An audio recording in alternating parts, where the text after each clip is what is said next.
It began with a simple piece of paper, folded, tucked under Sarah's car wiper. On a gray Tuesday she almost ignored it, thinking it was a flyer. But its careful placement made her pause. The note was handwritten, elegant, and anonymous, a compliment about her smile. Sarah blushed, amused, and tucked it away, thinking it was a harmless prank or a secret admirer. She laughed about it with a friend at lunch, speculating playfully. There was no sense of danger, just a light-hearted mystery. But the note was left in a private car park, not on the street. The compliment was specific, suggesting someone had been watching. Still, Sarah dismissed her unease, conditioned to see the good in things. Sometimes a threat arrives quietly, disguised as a gift. For Sarah, this was just the first whisper. She couldn't yet sense the menace behind the words. The story of her quiet life was about to be rewritten, and the author was a stranger she'd never met. Days later, a second note appeared, this time taped to her apartment door. The handwriting was the same, but the message was longer. It mentioned her red scarf and the song she'd hummed the day before. Sarah's amusement turned to unease. Someone was watching her closely. The notes kept coming, one in her mailbox, another on her locked car's seat. Each message revealed more: her Sunday reading spot, her new shoes, her phone call with her sister. The phrase "our little secret" sent chills down her spine. What began as flattery became a source of anxiety. She started scanning faces in public, wondering who was behind the notes. The signature was always "someone who cares," but the care felt suffocating. Her world shrank, her privacy eroded. Friends were divided. Some thought it was harmless, others saw red flags. The note in her locked car was a turning point. This was no longer distant admiration. The admirer was testing boundaries, enjoying her fear. Locks and boundaries meant nothing to this person. The game was escalating. The notes changed, compliments laced with control. "I saw you talking to that man from work. Your smile is for me." The words, once sweet, became commands. The admirer wanted to dictate her life, isolate her. Threats were hidden in affection. "I worry about you living alone. Good thing I'm always nearby." The message was clear: you are never alone. One morning, a note appeared inside her apartment, next to her coffee machine. No sign of forced entry, just the chilling realization he'd been inside. The note: "You looked so peaceful sleeping last night. I just wanted to watch you." The loving facade was gone. Obsession was revealed. Sarah became hyper-vigilant, checking locks obsessively. But the sense of violation was total. Her sanctuary was now a stage for his performance.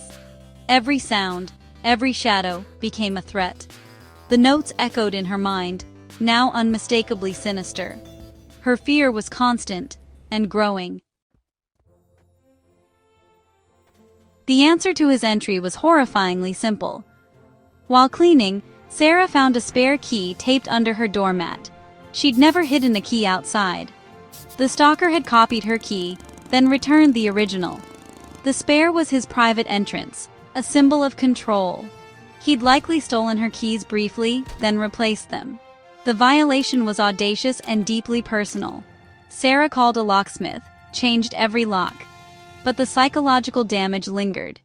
Even with new locks, she felt exposed. The stalker had proven he could reach her anywhere. Changing the locks felt like a temporary fix. She feared what he'd do next, now that his access was gone. With new locks, Sarah hoped for peace. For a few days there was silence. No notes, no signs. But the quiet was deceptive. The stalker had simply changed tactics. Now, it was the feeling of being watched. In the stairwell, the laundry room, the car park. The notes stopped, but the psychological pressure grew. She'd catch glimpses of movement, hear footsteps, but never see anyone. Fear became her constant companion. She avoided the stairs, took the elevator, but the sensation persisted. Her life felt under siege.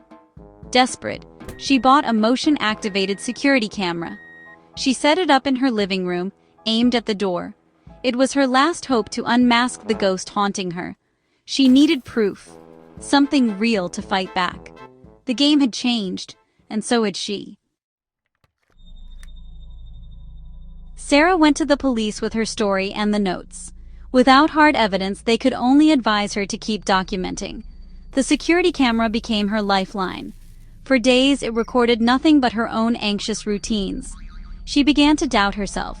Was it all in her head? Then one morning, she found it. At 3:14 a.m., the footage showed her door handle turning. The door opened a few inches. A figure stood in the doorway watching. He didn't enter, just stared, then left. The stalker had tried his old key, found the lock changed, and lingered. The police now had evidence. A criminal act, time-stamped. The image was grainy, but the figure wore a distinctive blue jacket, a maintenance uniform. The ghost was no stranger. He belonged in the building, with a master key. The truth was more chilling than any shadow. The threat had always been close. The final piece fell into place. Police matched the uniform to David, the quiet maintenance man. Sarah knew him. He'd fixed her tap, smiled in the hallway. He confessed immediately, showing no remorse. His obsession began after a brief encounter in her apartment. He saw his surveillance as devotion, not crime. He'd used his master key to copy hers, write the notes, and watch her sleep. The monster was a familiar face, hiding in plain sight. Danger doesn't always look dangerous.